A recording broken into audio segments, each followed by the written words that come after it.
Hey guys, so I am back from New York and I decided to do a haul video because a lot of you guys wanted to know what I got from New York. And Ellie! Look how much she's grown. Ellie grew a lot when we saw her when we came back. I almost couldn't recognize her. She's still small, but she's a lot longer and her ears were standing up. Ellie, have a look at the camera. She's a good girl. Ellie's such a good girl. So obedient and sweet, and seriously, she's the cutest puppy ever. Say hi. Look here, Ellie. Look here. So guys, I just finished recording like halfway through and then something happened to the footage and I'm just going to have to start all over again. So it's a little bit late now and Oppa's sleeping, so please understand if I have to speak a little bit softly, okay? He's sleeping right now. So New York was just amazing. It was definitely a new experience for me because I've never been there before. I've only been to LA like I told you guys, and New York was really busy. It's really hectic. It's definitely way more busy than I expected because I thought coming from Seoul that I would pretty much be used to it, but seriously it's a different league. Everyone's always on the run and cars are always beeping. It's just city. I guess it's definitely the most hectic city in the world, and I enjoy it. I really love that energy, but yeah, I really loved it, and I even considered with Oppa that we might even live in New York one day. We are open to different things. So we were there basically for 7 days, and the first 2 days was like our own time. First day we were sort of getting over our jet lag, but we were trying to make the most of it, and we were still like running on adrenaline because it was the first day and we were so excited and stuff, so we didn't really feel that we were tired. So we went and we did some shopping, and we didn't really do much sightseeing because obviously we only had 2 days, and I also had a list of things that I wanted to buy before I left America, and I knew that the next 5 days, so from Monday to Friday I'd be working flat out, and then the next Saturday morning I'll be going, so I wouldn't have any other time to shop. So Saturday and Sunday was frantic. We were going around, we went to Times Square. We didn't get to go to all of the places that you guys suggested for us to go, like we wanted to go to Koreatown but never happened, and yeah, we just basically stayed around Times Square area and did some shopping. We went to Urban Outfitters, went to like Zara, H&M, Sephora, Macy's. Macy's was like the place that we spent the most time, I think. I did get to go to some other places during the week though, like Ippudo, which actually exists here in Korea as well, but I haven't tried it. I got to go to Empire State Building at night time, which was really beautiful. It was freezing, but it was beautiful. What else? I got to go to Central Park on Monday because I had a photo shoot with Sevenly, which, if you guys don't know, is an amazing fashion and merchandise store that donates $7 to a different charity every single week for every purchase, from every purchase and every sale made. And I'm going to be doing something together with them to support what they're doing, so that's coming up really soon. If you guys don't know about them, make sure to check them out. They do a lot of great work and they've won a lot of awards for best business and things like that, so I'm very excited that I can actually work with them, and I had the photo shoot with them. So yeah, it was beautiful. The weather was amazing. It was really warm. It didn't get too hot, didn't get too cold. It did get chilly in the morning and then change a lot during the day, so it reminded me of like Melbourne weather. But I really loved New York. I loved the vibe. I have to tell you guys though that Oppa still doesn't really like New York very much. It's just not his type of city. He likes a place that is really like 인간적인 Korean, for like really genuine, I guess, and you can have true interactions with people. And for some reason, every time Oppa goes to New York, it's his second time obviously, he always has sort of like weird experiences that makes him like, oh, you know, I want to get out of here. So I think he had a pretty good experience this time though. Yeah, the actual filming of the Fashion Frontrunners episodes was so much fun. I just really enjoy doing this stuff. I think I love it. Like, I don't even feel like I'm working, even if I've been up since like 6 AM and I've been in like huge heels without even sitting down and not even being able to eat a proper meal throughout the day until like 8 o'clock. I still don't really feel grumpy about it. I feel like I just truly enjoy it. And Gina and I got along really well.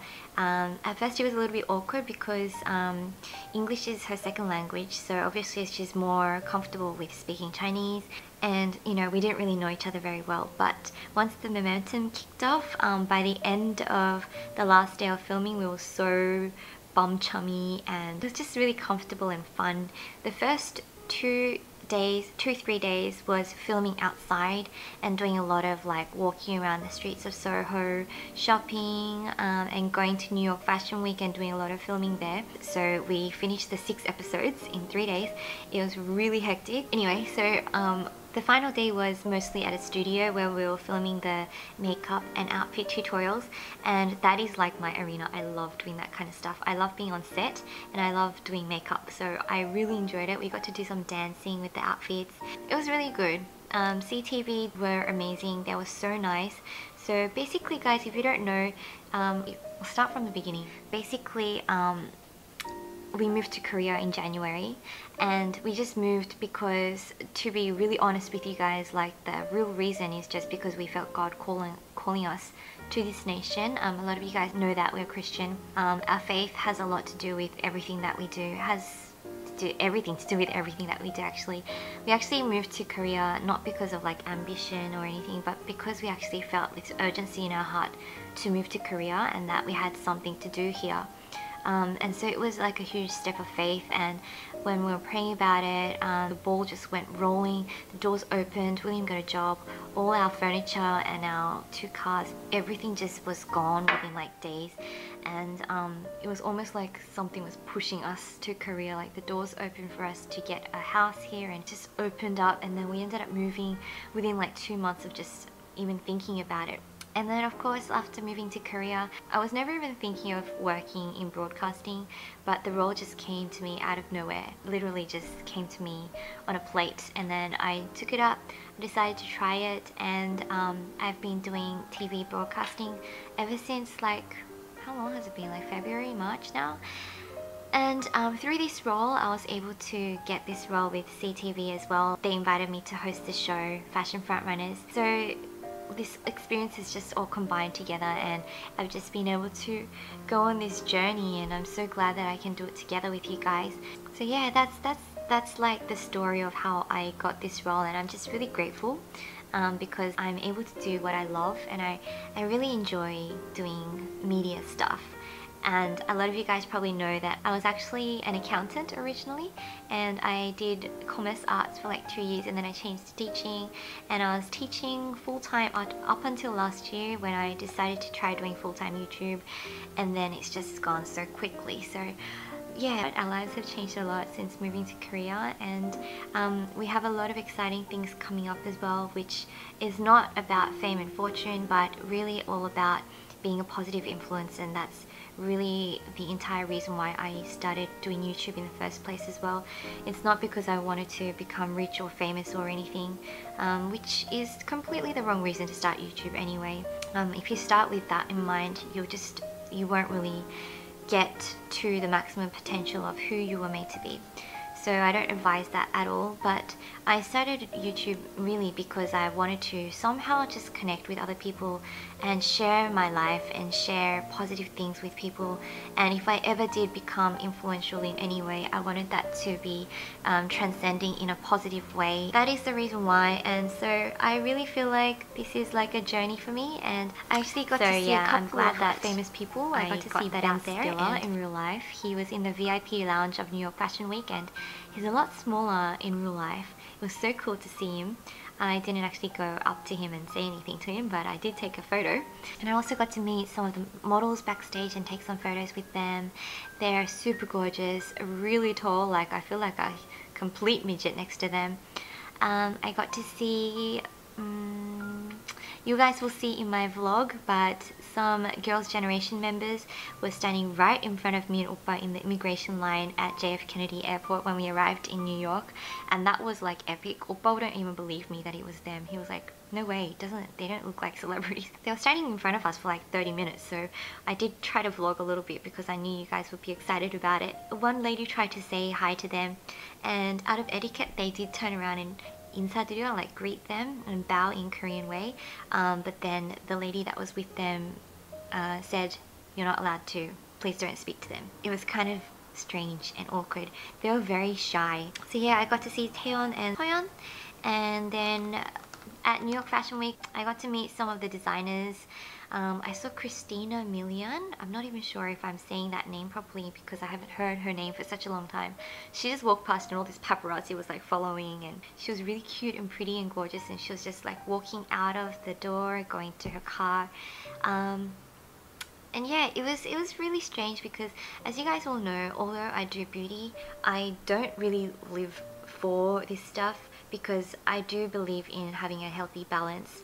And as I write on my blog post about true beauty and things like that, I believe beauty is a great way of expressing yourself and really being able to portray who you are. I think it's an art, and I do think it is important that you take care of yourself. You don't, not completely, but in some manner, grooming yourself, because I think that adds to your self-confidence, and it also adds to your self-worth and how much you love yourself and that you treasure yourself as well. So that's how I think about fashion and beauty. But then going to New York Fashion Week opened my eyes to the complete different world where some people are absolutely obsessed, you know. I don't think it's a bad thing to be obsessed. Just depends on how obsessed you are, I guess, and also how much you think of everything as, you know, money and fame as everything. It really isn't. You know how I got to see backstage, I got to see the models getting their makeup done, walking over and getting their photos taken. You know, I got to see the backstage of what actually happens before everyone comes out on the catwalk, and all of the glory of all the photography and the flashlights and the beautiful ambience and all of the people in the crowds, and before all that glory, what it's like backstage. It really is not, what do I say? I mean, everyone's beautiful, but it's not really what it's cut out to be. It really is just normal people. Everyone is just normal people, just getting their makeup done.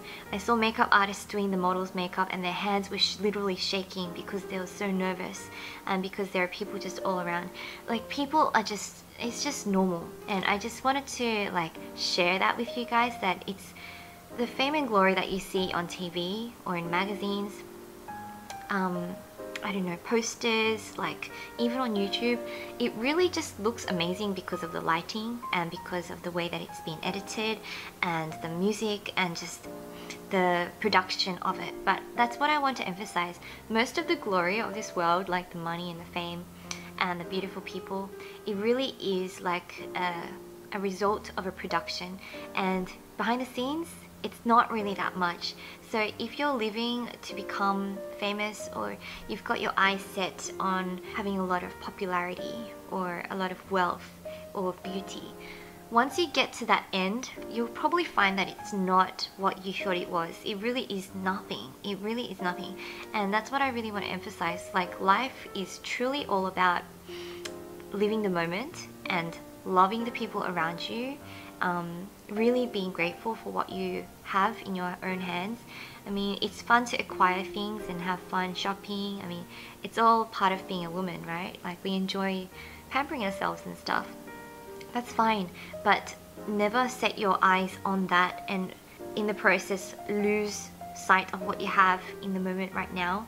You have to learn to be content and satisfied with what you have, and just happy. Just be happy with what you have, because even all the like most famous people, once you go behind the scenes in their lives, they are seriously just normal people. It's just the way that they're portrayed in that single moment, or in that edited moment in the movie, or in that interview. Seriously, it is not what you guys might be thinking it is. And I'm so glad that I could have seen this to share this with you guys, because I really feel like maybe some of you guys needed to hear this, or even for me, I needed to actually confirm it outwards to you guys, and also probably to let you guys know that I'm not really doing all of this stuff for the fame and glory, because I know that it's nothing. It really is not much at the end of the day. It will not give you contentment. It will not give you peace. It will not give you love. It will not fulfill you. What will really fulfill you is if you know who you are, you love who you are, You know that God created you for a specific purpose and that God loves you, and you walk in the path that you were supposed to be walking in. You know, your very own calling, your very own talents, your very own personality, and you're walking in that every single day to the maximum potential. Never comparing with anyone else, and not setting your sights on something else that looks amazing, because you will just be disappointed at the end of the day. And at the end of the day, people are people. You know, we all make mistakes. We all have weaknesses and strengths. Even the most glorious, richest person on this earth is just a person at the end of the day, and they make mistakes too. There's only one person, there's only one being who is perfect and who you can really rely on, and that is God, who created you and really loves you. So once you really find who you are in Him, that's when you will really feel that you're living to the full potential that you were created to be. So yeah, this became a bit of a heart-to-heart. I think what I will do is I will separate this update chat video with my whole video, where I'll also be talking about the products that I used on a daily basis out of my own makeup bag, really briefly to share with you guys in case you're interested in finding out what products I really rely on when it comes down to it. So yeah, that's it for my update video. Ellie and Piggy are well. They both grew a little bit during that 1 week. I actually almost could not recognize Ellie. Anyway, so yeah, if you guys would like to see my haul video and my vlog video, I'll leave it down in the links below. I also have a makeup tutorial coming up. My Try It Tuesday will start again next week. So I'm sorry that it's been off for a while. It's gonna come back. So yeah, I will talk to you guys in my next video, which is gonna be straight after this. So make sure to click over to it now. Bye.